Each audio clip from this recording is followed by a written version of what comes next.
এই হাদিসের আরও একটি ব্যাখ্যা মুহাদ্দিসিন একরামগণ দিয়েছেন, সেটি হলো ইসলামের যে ফাউন্ডেশন, ভিত্তি, 5টি বস্তুর উপরে এই হাদিসকে একটি তাঁবুর সাথে তুলনা করা হয়েছে। আর একটি তাঁবু প্রতিস্থাপন করতে গেলে 5টা খুঁটির দরকার হয়। 5টা খুঁটির মাধ্যমে একটা তাঁবু পূর্ণতা লাভ করে। এই 5টা খুঁটির মধ্যে থেকে 1 নম্বর যে খুঁটি হলো মূল খুঁটি, যেই খুঁটি তাঁবুর মাঝখানে থাকে, তাঁবুর মূল অস্তিত্ব বিদ্যমান রাখে।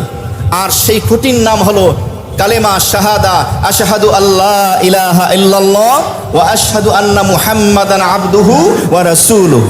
এই হলো মূল খুঁটি।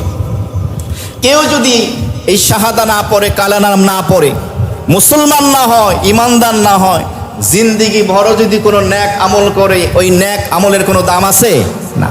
তাহলে তাঁবুর মূল খুঁটি হলো তার মাঝখানের খুঁটি কালেমা শাহাদা।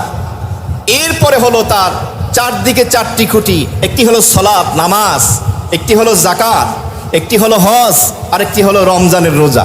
ওই 4টা খুঁটি যখন আপনি প্রতিস্থাপন করবেন, তখন ওই তাঁবুটি পূর্ণতা লাভ করবে।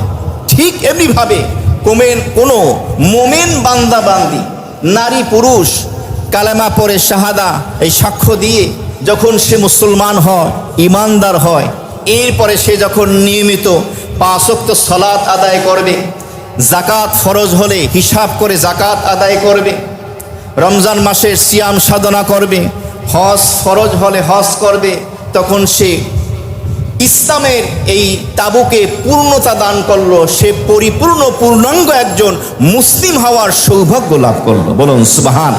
সে এখন পরিপূর্ণ ইমানদার। কালেমা পড়েছে, মুসলমানের ঘরে জন্ম নিয়েছে, কিন্তু নামাজ পড়ে না।